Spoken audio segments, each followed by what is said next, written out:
Hello दोस्तों, कैसे हो आप लोग। स्वागत है आपका मेरे चैनल देहाती सिस्टर में। जैसा कि आपको पता है, मैं मॉडर्न हिस्ट्री का प्लेलिस्ट बना दी हूँ और रोज़ क्लास 1-2 डालती हूँ। तो आप लोग नहीं अभी तक चेक किया तो प्लीज़ चेक कर लीजिए।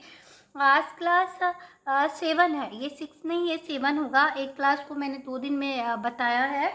तो अगर आप चैनल पे नए हैं तो प्लीज़ चैनल को सब्सक्राइब कर लें, बेल आइकन को प्रेस कर लें और आज का क्लास हम लोग स्टार्ट करते हैं।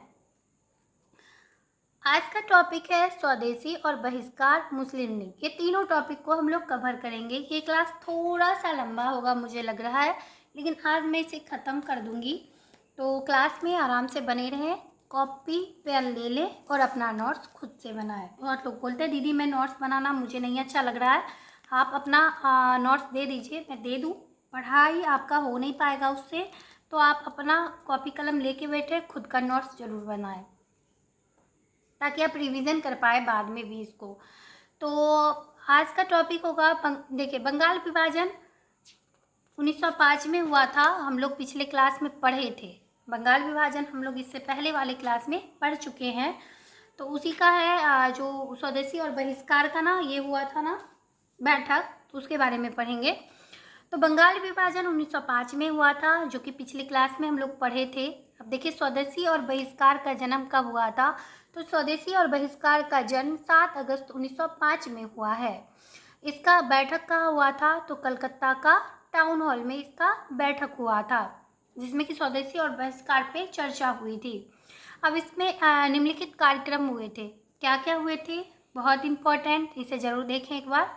पहला था विदेशी वस्तुओं का बहिष्कार किया गया था, यानी हमारे देश में जो वस्तुएं नहीं बनाई गई है ना उसका बहिष्कार किया गया। दूसरा, विदेशी वस्तुओं की होलिका जलाई गई, मतलब विदेशी वस्तुएं जो भी थी ना उसकी होलिका मतलब उसको जला दिया गया। उसके विरोध में विरोध प्रदर्शन आप लोग भी बहुत करते हैं ना, तो ऐसे ही होता है। तो विदेशी वस्तुओं का उन्होंने स्वदेशी, क्योंकि उन्होंने बोला कि स्वदेशी क्या हुआ, स्वदेशी हुआ मतलब जो कि हमारे देश में बन रहा है ना, आप उस चीज़ों को प्रोत्साहन करें, उसको यूज़ करें ताकि हमारे देश का कल्याण हो। मतलब विदेशी चीज़ को हम लोग जितना यूज़ करेंगे उतना उनका फ़ायदा होगा, हमारे देश का नहीं होगा। तो उनका कहना यही था कि स्वदेशी को अपनाएं, मतलब अपने देश में जो भी चीज़ें बन रही है ना उसको अपनाएं और विदेशी चीज़ों का बहिष्कार करें। यही इस टॉपिक का मोटिव है। तो विदेशी वस्तुओं का बहिष्कार करना, विदेशी वस्तुओं की होलिका जलाई जाएगी और विदेशी सामान बेचने वाले दुकान के बाहर धरना प्रदर्शन किया जाएगा। यानी विदेशी सामान जो जो दुकानदार बेच रहे हैं ना, तो उसके दुकान के बाहर ना क्या करेंगे, हम लोग धरना देंगे कि आप ये चीज़ ना बेचें। ये कहा गया इस आंदोलन में। उसके बाद फिर स्कूल और कॉलेज का बहिष्कार, यानी जो भी बाहरी स्कूल खोला गया था, क्रिश्चियन स्कूल बोल सकते हैं आप लोग, उसका बहिष्कार किया गया था। और सरकारी नौकरियों का बहिष्कार, क्योंकि तभी तो अंग्रेजी नौकरी देते थे ना, तो उसका भी इसके साथ बहिष्कार किया गया था। उसके बाद मुस्लिम आंदोलन में सहयोग। अब मुस्लिम आंदोलन का सहयोग किसने किया था, मुस्लिम का आंदोलन में सहयोग, यानी कौन कौन ऐसे मुस्लिम थे जिन्होंने इस आंदोलन में सहयोग किया था। तो अब्दुल रसूल, मुजफ्फर खान ही है, और उसके बाद लियाकत हुसैन।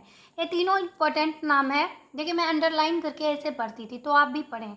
आज मैंने इरेज नहीं किया है, तो पेंसिल वाला भी आपको दिखेगा, जो मैं इम्पोर्टेंट चीज़ को ना अंडरलाइन करती थी, मैं भूल गई। ऐसे मैं इरेज कर देती थी बहुत चीज़, लेकिन आज मैंने नहीं किया है।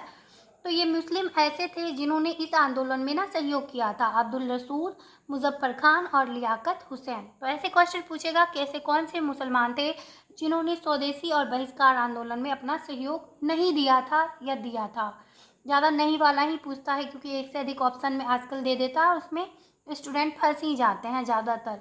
उसके बाद का पॉइंट है कि 16 अक्टूबर को आनंद मोहन बोस ने फेडरेशन हॉल की स्थापना की थी। तो क्वेश्चन ये बनेगा कि फेडरेशन हॉल की स्थापना किसने की थी, तो आनंद मोहन बोस ने की थी। कब की थी, तो 16 अक्टूबर 1905 को की थी।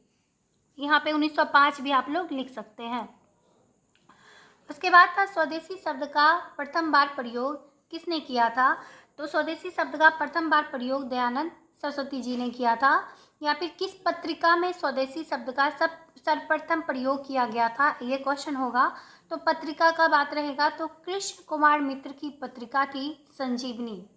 उसमें स्वदेशी का सबसे पहली बार प्रयोग किया गया था। देखिए ध्यान रखें, क्वेश्चन थोड़ा सा चेंज होता है, जो पढ़ने वाले होते हैं ना वो उस चीज़ को कैच करते हैं, और थोड़ा सा आप ध्यान नहीं देंगे तो क्वेश्चन इधर से उधर चला जाएगा।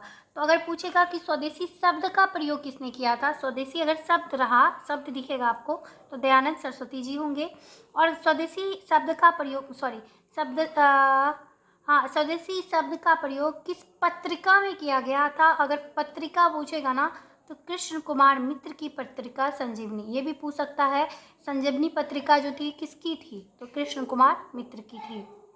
लाइन बाय लाइन आपको याद रखना पड़ेगा, क्योंकि अभी बीपीएससी का ना ऐसा ही हो रहा है, क्वेश्चन कहीं से भी कुछ भी पूछ रहा है, थोड़ा सा स्किप करना यानी खुद के लाइफ से खेलना। पढ़ के भी जाते हैं और क्वेश्चन वहाँ बना भी नहीं पाते हैं, तो वो और ज़्यादा कष्ट देता है बाद में। 16 नवंबर 1905 को कलकत्ता में बैठक होगी। 16 नवंबर 1905 को मैंने पहले भी बताया था। उसमें सदस्य होंगे 3, सुरेंद्र नाथ बनर्जी, रविन्द्रनाथ टैगोर और विपिन चंद्र पाल। इसको मैंने SRB शॉर्ट में रखा था, मतलब सुरेंद्र नाथ बनर्जी, R से रविन्द्रनाथ टैगोर और B से विपिन चंद्र पाल। देखिए मैंने अभी इरेज नहीं किया तो आप लोग हंसेंगे, मैं ऐसे ही याद करती थी शॉर्ट बना के, ताकि मुझे याद रह पाए वो चीज़। अब इसी बैठक में ना राष्ट्रीय शिक्षा परिषद की स्थापना का निर्णय लिया जाएगा। तो राष्ट्रीय शिक्षा परिषद की स्थापना का निर्णय किस बैठक में होगा, तो स्वदेशी का जो बैठक हुआ था 16 नवंबर 1905 को कलकत्ता में, उसमें निर्णय लिया जाएगा। उसके बाद है 14 अगस्त 1906 को क्या होगा, तो बंगाल नेशनल कॉलेज की स्थापना होगी। बंगाल नेशनल कॉलेज की स्थापना कब हुई थी, ये क्वेश्चन आएगा। तो 14 अगस्त 1906 को बंगाल नेशनल कॉलेज की स्थापना हुई थी। इसके प्रधानाचार्य कौन थे, तो अरविंदो घोष थे। बंगाल नेशनल कॉलेज के प्रधानाचार्य कौन थे, अरविंदो घोष थे। रविन्द्रनाथ टैगोर ने Indian society of oriental arts की स्थापना की थी, मतलब कला की संस्कृति की स्थापना की थी रविन्द्रनाथ टैगोर ने। ये बहुत इंपॉर्टेंट है, देखिए मैंने टिक भी किया है इस दोनों को, ये दोनों इंपॉर्टेंट में था इसलिए मैंने बार बार इसको रिवीजन किया था। अब ऐसे कौन से छात्र थे जिन्हें सबसे पहली बार छात्रवृत्ति मिली थी, तो वो थे नंदलाल। उसे भी आप याद रखिएगा। आप देखिए ये जो नीचे है ना, ये मैंने बाद में लिखा है, मुझे कहीं कहीं इंपॉर्टेंट कोई सर बोलते थे ना तो मैं लिख लेती थी, ये बाद में लिखा हुआ है, मैं आपको पढ़ा देती हूँ, लेकिन ये क्लास का यहाँ तक है, उसके बाद दूसरे पेज में है। हिंदू मुस्लिम हमारी दो पत्नियां हैं, जिसमें मुस्लिम हमारी प्रिय पत्नी है। ये कथन किसका था, ये बहुत इंपॉर्टेंट कथन था, ये सर ब्रूमफील्ड फूलर का था। नाम आप याद रखें, थोड़ा सा टिपिकल नाम है। हिंदू मुस्लिम हमारी दो पत्नियां हैं, जिसमें मुस्लिम हमारी प्रिय पत्नी है। किसका कथन है, सर ब्रूमफील्ड फूलर का। उसके बाद है स्वदेशी आंदोलन का प्रस्ताव किसने प्रस्तुत किया था, तो मैंने बताया था कृष्ण कुमार मित्र ने संजीवनी पत्रिका में। ये फिर से लिखा गया है, ऊपर मैंने ध्यान नहीं दिया होगा। तो बांग्लादेश बना, मतलब कब बना, 1971 में। स्विट्जरलैंड को भी मताधिकार 1971 में ही मिला था। स्किप मैं इसलिए नहीं कर रही हूँ ना कि एक दो लोग हैं पढ़ने वाले जो बोलते हैं कुछ भी आप ना छोड़ें, तो ये मेरा अलग से था, लेकिन मैंने यहाँ पे लिखा था एक ही लाइन में। आप लिख लें, अगर आपकी मर्जी, कहीं भी कॉपी में मेंशन कर लें, शायद ये पूछ ले, क्योंकि अभी ना ये श्रीलंका वाला 2 बार से पूछ रहा है, 2 टीआरई में, टीआरई 1 टीआरई 2 में पूछा है और स्टेट में भी पूछा है, तो बांग्लादेश इस बार पूछ ले, हो सकता है मे भी, इसलिए मैंने लिखा था। और स्विट्जरलैंड में मताधिकार भी 1971 में ही स्टार्ट हुआ था। स्वदेश बांधव समिति की स्थापना किसने की थी, तो स्वदेश बांधव समिति की स्थापना बहुत इंपॉर्टेंट, इसमें लगा लीजिए आप, अश्विनी कुमार दत्त ने की थी। अगला उसी में टॉपिक है इसी क्लास में, मुस्लिम लीग। 1906 में मुस्लिम लीग की स्थापना कब हुई थी, तो 1906 ईस्वी में हुई थी। 1906 ईस्वी में हुई थी। इसके वायसराय कौन थे, तो मिंटो थे। आप ध्यान से देखें, बहुत अच्छा और ये इम्पोर्टेंट टॉपिक है, इससे भी क्वेश्चन बनता है बहुत बार, किसी भी एग्ज़ाम में बनता है, तो इसको आप स्किप मत करिए। अब देखिए मैंने पढ़ाया था बंगाल विभाजन का कारण क्या था, जैसे मेरे नोट्स में मेरे सर ने लिखा है मैं उसी टाइप से बता रही हूँ, जो ये मतलब अलग से मैंने मेंशन किया वो भी मैं बता रही हूँ आप सबको। तो बंगाल विभाजन हिंदू मुस्लिमों की कट्टरता के कारण हुआ था। मुस्लिम लीग का गठन ना 30 दिसंबर 1906 को हुआ था। मुस्लिम लीग का गठन कब हुआ था? तो मुस्लिम लीग का गठन 30 दिसंबर 1906। BBI क्वेश्चन है, इसको आप टिक कर लें। और इसके अध्यक्ष कौन थे? मतलब मुस्लिम लीग के अध्यक्ष कौन थे? तो आगा खां थे। पूर्वी बंगाल की राजधानी ढाका थी। ढाका में ही बैठक हुई थी। अब बैठक में कौन शामिल हुए थे? नवाब सलीमुल्लाह और उसके मित्र थे आगा खां। ढाका में बैठक जो हुई थी उसमें नवाब बकर उल मुल्क भी थे शामिल। ये सारे लोग ढाका में जो बैठक हुई थी ना, पूर्वी बंगाल यानी मुस्लिम, ये जो बंगाल विभाजन हुआ था तो 2 टुकड़ों में बंगाल बटा था ना, तो पूर्वी बंगाल में ये सारे लोग बैठक में शामिल हुए थे। अब ढाका में जो बैठक हुआ था ना, तो मोहम्मडन एडुकेशन कॉन्फ्रेंस हुआ था। सभी बड़े नेता उसमें ना इस बैठक में शामिल हुए थे। इसी बैठक में तय हुआ था, एक मिनट मैं ऊपर कर देती हूँ, पढ़ाने के चक्कर में मैंने ध्यान नहीं दिया। इसी बैठक में ना तय हुआ था कि राजनीतिक संगठन का गठन किया जाएगा। मतलब राजनीतिक संगठन जो है ना उसका गठन हम लोग करेंगे। और आगा खां ने बताया कि राजनीतिक दल बनाने के लिए अंग्रेजों से स्वीकृति लेनी पड़ती है। यानी आगा खां ने क्या बताया कि जैसे कोई आप दल बनाएंगे ना, राजनीतिक संगठन दल बनाएंगे आप, तो उसके लिए ना आपको अंग्रेजों से सहमति लेना पड़ेगा। बिना सहमति के हम लोग कोई दल या संगठन नहीं बना पाएंगे। उसके बाद भारत के वायसराय उस समय के कौन थे? तो लॉर्ड मिंटो थे। निजी सचिव कौन थे? डनलप स्मिथ थे। ये दोनों ही इंपॉर्टेंट है, इसको आप टिक आउट कर लीजिएगा। डनलप स्मिथ ने अलीगढ़ के प्रिंसिपल को फ़ोन किया। यानी डनलप स्मिथ जो थे ना, निजी सचिव जो थे उस समय भारत के, तो उन्होंने क्या किया था? अलीगढ़ के प्रिंसिपल को फ़ोन किया था जिनका नाम था आर्कबोल्ड, और कहा कि सभी मुसलमानों को इन्फॉर्म करें आप कि हम लोग बैठक करेंगे, उसमें वो लोग शामिल हो। नवाब सलीमुल्लाह जो थे ना 15 सदस्यीय टीम बनाई थी उन्होंने, और बैठक कहाँ की थी? शिमला में की थी। अब देखिए इसको ध्यान से समझें आप। डनलप स्मिथ जो थे, जो निजी सचिव थे, उन्होंने क्या किया था? अलीगढ़ के प्रिंसिपल को, अलीगढ़ में प्रिंसिपल जो थे उनको फ़ोन किया और बोला, मतलब नाम था उनका आर्कबोल्ड। मैंने बाद में लिखा है, नाम नहीं लिखाया था मुझे, मैंने सर्च करके लिखा था।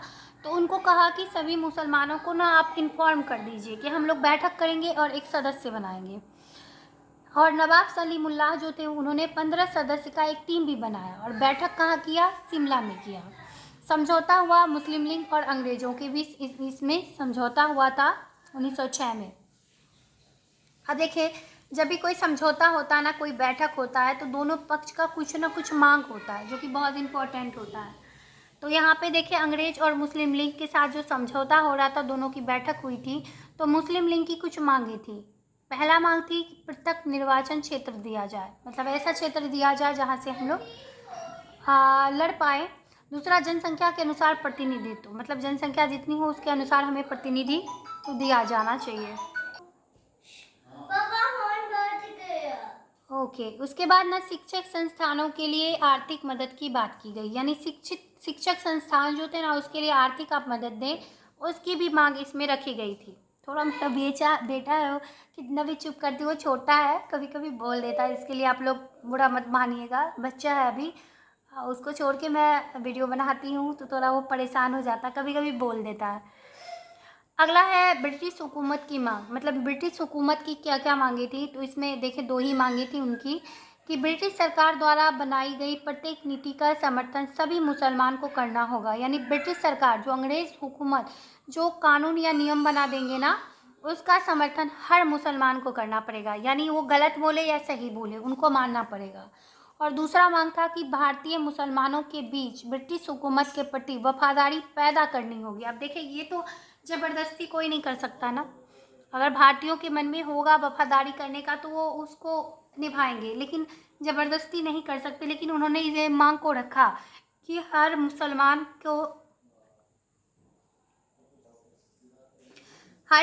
के बीच ब्रिटिश हुकूमत के प्रति ईमानदारी होनी ही चाहिए, वफादारी होनी चाहिए, ये उनका मांग था।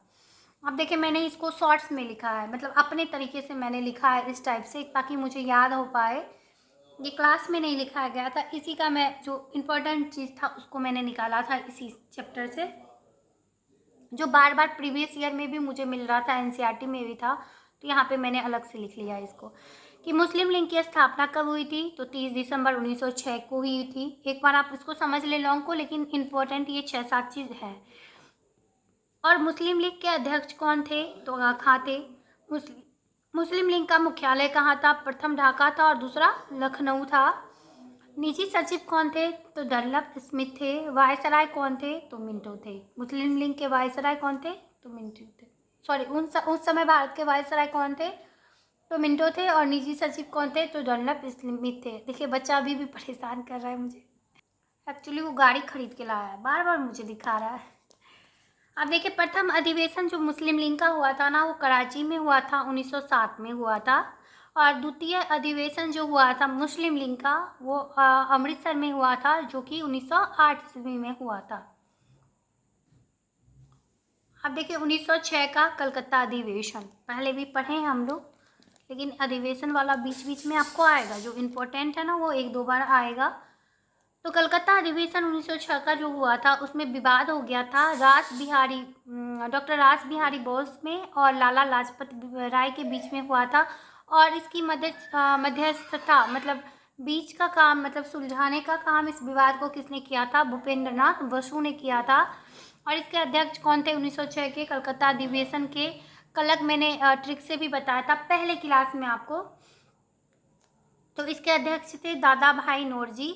इसमें कलकत्ता अधिवेशन जो 1906 को का हुआ था ना, उसमें 4 प्रस्ताव रखा गया था, उसमें भी मैंने बताया था, सेकेंड क्लास में होगा, आप जाके देखिएगा। तो 4 प्रस्ताव जो थे, स्वदेशी और स्वराज, राष्ट्रीय शिक्षा और बहिष्कार, इस चारों पर चर्चा की गई थी। सबसे पहले स्वराज की चर्चा हुई थी 1906 में। और उदारवादी नहीं चाहते थे कि स्वदेशी और बहिष्कार बंगाल से बाहर मतलब बंगाल से बाहर ना जाए। मतलब उदारवादी जो नेता थे ना, जिसमें कौन थे, दादा भाई नौरोजी थे। और उसके बाद 4 ही आप याद रखें उग्रवादी में, जैसे लाल बाल पाल और अरबिंदो घोष, उनको छोड़ के सारा लगभग थे उदारवादी ही नेता थे।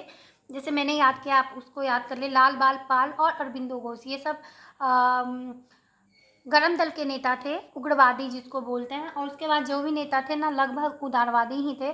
तो वो नहीं चाहते थे कि स्वदेशी और बहिष्कार आंदोलन ना बंगाल से बाहर जाए, तो ये इम्पोर्टेंट था।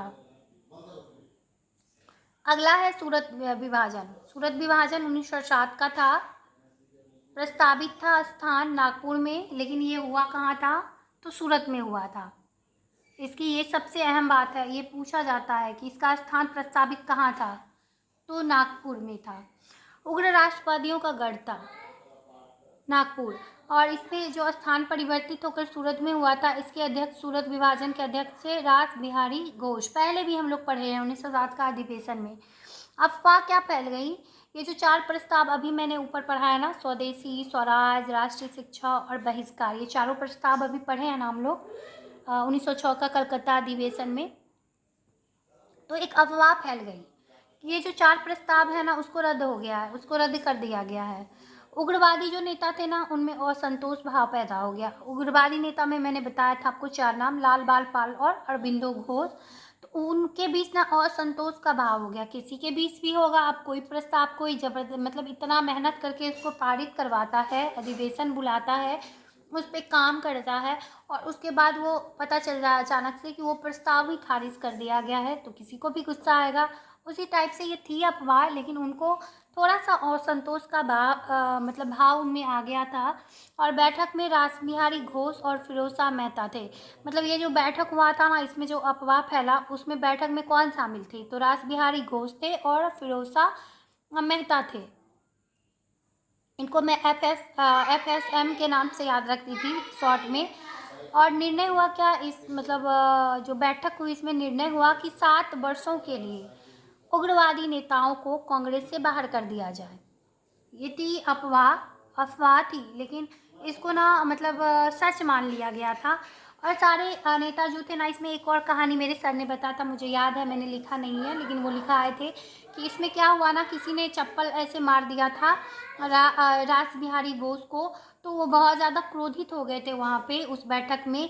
और फिरोज शाह मेहता भी उससे मतलब थोड़ा सा असंतुष्ट हुए थे। और फिर वहाँ से मतलब वो अधिवेशन ना, सूरत अधिवेशन बेकार हो गया था वहाँ से। उसके बाद ना देखें कितना बड़ा मतलब लॉस हुआ था भारतीयों को। देखिए कांग्रेस विभाजन जो हुआ ना 1907 में, नरम दल और गरम दल में, इसी कारण से मतलब विभक्त हो गए थे दो भागों में कांग्रेस, जबकि उससे पहले साथ ही थे। लेकिन 1907 में ये विभक्त हो गए नरम दल और गरम दल में। नरम दल में मैंने बताया था कि सब नेता को आप रख ले, गरम दल में 4 को रखें, लाल बाल पाल, लाला लाजपत राय, बाल गंगाधर तिलक और बिपिन चंद्र पाल और अरविंदो घोष, ये गरम दल के नेता थे। ये दोनों दल में टूट गए थे। और इसमें नरम दल में आप नाम रख सकते हैं दादा भाई नौरोजी। उसके बाद सारे नेता जितने भी हैं सब नरम दल में थे। अब देखिए तिलक, ये बहुत इम्पोर्टेंट है। तिलक को कौन सा जेल भेजा गया था? मांडले जेल भेजा गया था, वर्मा में, जो म्यांमार में है। तिलक पे किस चीज़ का केस लगा था? तो राजद्रोह का केस लगा था। और कितने वर्षों के लिए, ये बहुत इम्पोर्टेंट है। राजद्रोह का केस लगाकर कितने वर्षों के लिए जेल भेजा गया था? तो 6 वर्षों के लिए भेजा गया था इनको जेल 1908 में। और किस जेल में भेजा गया था? तो मांडले जेल में, जो वर्मा म्यांमार में है। और लाला लाजपत राय क्या अंडमान निकोबार चले गए थे? उन्होंने संन्यास ले लिया था कांग्रेस से, क्योंकि ऐसे भी उनको विभाजित कर दिया गया था ना, 2 दल में हो गया था, तो कांग्रेस टूट गया था उस टाइम। और सब में असंतोष का भाव भी पैदा हो गया था और उग्रवादी नेता सब छितिर बितिर इधर उधर हो गए थे। तो तिलक तो 6 वर्षों के लिए जेल चले गए थे, मांडली जेल। राजद्रोह का केस उन पर लगा था। और लाला लाजपत राय अंडमान निकोबार चले गए थे संन्यास लेकर कांग्रेस से। बिपिन चंद्र पाल राजनीति से ही संन्यास ले लिए थे, मतलब उनको अच्छा नहीं लग रहा था, उन्होंने बोला मुझे अब राजनीति करना ही नहीं है, और वो वहाँ से निकल गए थे। 1908 में अरविंदो घोष ने बम कांड में, मतलब अलीपुर बम कांड हुआ था ना, आगे पढ़ेंगे हम लोग, 1908 में ही हुआ है। तो अरविंदो घोष को ना उनमें फंसा के उनको जेल भेज दिया गया था, अलीपुर जेल में भेज दिया गया था। अलीपुर जेल में अरविंदो घोष को 1908 में किस कांड के कारण? तो अलीपुर बम कांड हुआ था ना, उसके केस में बस फंसाया गया था, उन्होंने ऐसा किया नहीं था, लेकिन उनको फंसा दिया गया था उस केस में। और उसकी पैरवी करेंगे CR दास, मतलब जेल में वो रहेंगे तो उनकी पैरवी कौन करेगा? CR दास करेंगे और उनको जेल से निकालेंगे। और जेल से निकलने के बाद ना वो कहाँ चले जाएंगे? अरविंदो घोष, क्योंकि मन टूट जाता है ना किसी इंसान का। जैसे वो कांग्रेस के प्रति वफादार थे, थोड़ा तरीका अलग था नरम दल गरम दल का, लेकिन सब भला चाहते थे कि भारत का ही भला हो। और इसीलिए ये अधिवेशन भी ये लोग करते थे, सबका सपोर्ट समर्थन करते थे। लेकिन अब उनका काम पे कोई लांछन लगा दे तो थोड़ा सा मन टूट जाता है इंसान का। तो वो वहाँ से कहाँ चले जाते हैं? पौंडीचेरी चले जाते हैं। ओरोविलो आश्रम की स्थापना कौन करेंगे? अरविंदो घोष करेंगे, वहीं पे 1908 में ही करेंगे ओरोविलो आश्रम की स्थापना। कौन? अरविंदो घोष। बहुत इंपॉर्टेंट, इसको आप टिक करिए कि ओरोविलो आश्रम की स्थापना किसने की थी? तो अरविंदो घोष ने की थी। देखिए आज का क्लास ये ख़त्म नहीं हुआ है, लेकिन आप देखिए यहाँ पे अभी बचा हुआ है। इसी में मुझे मुजफ्फरपुर बमकांड पढ़ाया गया है, मार्ले मिंटू सुधार, उसके बाद 7 क्लास है। लेकिन आज का क्लास मैं यहीं पे ख़त्म करूँगी, क्योंकि मेरा बच्चा अभी थोड़ा सा परेशान मुझे कर रहा है साइड से, और उसे भूख भी लगा है, तो मैं उसे खाना दूँगी अभी। तो सूरत विभाजन तक हम लोग कर चुके हैं, सूरत विभाजन मैंने कंप्लीट कर दिया है। और कल हम लोग पढ़ेंगे क्लास 8 में। ये तो 7 क्लास था, एक क्लास पीछे है, मुजफ्फरपुर बमकांड। मैं 7 को कल कंप्लीट कर दूंगी, ये तो और लंबा क्लास जाएगा। कल मुझे लगता है आधा घंटा 1 घंटा क्लास मुझे लेना पड़ जाएगा, लेकिन मैं कल कर दूंगी कंप्लीट, आप भरोसा करें। जितना मैंने पढ़ाया ना उसको आप कंप्लीट कर लीजिएगा एक दिन में, ये भी कम नहीं है। एक दिन में इतना पढ़ पाना बहुत मुश्किल होता है। रिवीजन आप पीछे से ज़रूर करें। और इसको शुरू से मैंने पहले क्लास से जितना भी बताया ना, इसको आप कंप्लीट कर लें इतना। अगर मैं गैपिंग करती हूँ ना, तो आप ये मत सोचें कि क्लास गैपिंग है तो मेरा नोट्स नहीं बढ़ा, नोट्स को मत बढ़ाएं, उसको आप रिवीजन करें बार बार, एक दिन में 2 बार 3 बार कर लें, और इसको आप अपना बनाएं, क्योंकि GS के लिए भी इम्पोर्टेंट है मॉडर्न। और अगर आपका सब्जेक्ट है तो सब्जेक्ट में भी ये अहम रोल रखता है। तो thank you so much video में बने रहने के लिए। अगर आपने अभी तक सब्सक्राइब नहीं किया तो चैनल को सब्सक्राइब कर लें, बेल आइकन को प्रेस कर लें और कमेंट करके ज़रूर बताएं आपको कैसा लगा, क्योंकि आपका एक कमेंट मुझे बहुत मोटिवेट करता है। मैं सच बता रही हूँ, मैं बहुत मेहनत भी करती हूँ इसके लिए। अब क्या बताऊँ, मैं बहुत कुछ मैं व्यक्त नहीं कर पाती हूँ वीडियो में। तो thank you so much video में बने रहने के लिए। जल्द ही आपका इसका मतलब अगला क्लास देखने के लिए मिलेगा। प्लेलिस्ट को आप ज़रूर चेक करें, चैनल पे नए हैं तो सबका प्लेलिस्ट मैंने बना दिया है। Thank you so much video में बने रहने के लिए। अगर कोई सीटेट का तैयारी कराना तो मेरे चैनल को ज़रूर शेयर करिएगा। मैं सीटेट का भी अब डालना शुरू कर दी हूँ, एस्टेट का भी मैं शुरू कर दूँगी, क्योंकि ये सब पेपर मेरा क्वालिफाई है तो थोड़ा एक्सपीरियंस मुझे है कि क्या कहाँ से पढ़ना चाहिए कि क्वेश्चन आए। तो अभी मैं वीडियो बंद कर रही हूँ। Thank you so much. अगले वीडियो में जल्दी मैं आप सबके सामने आऊँगी।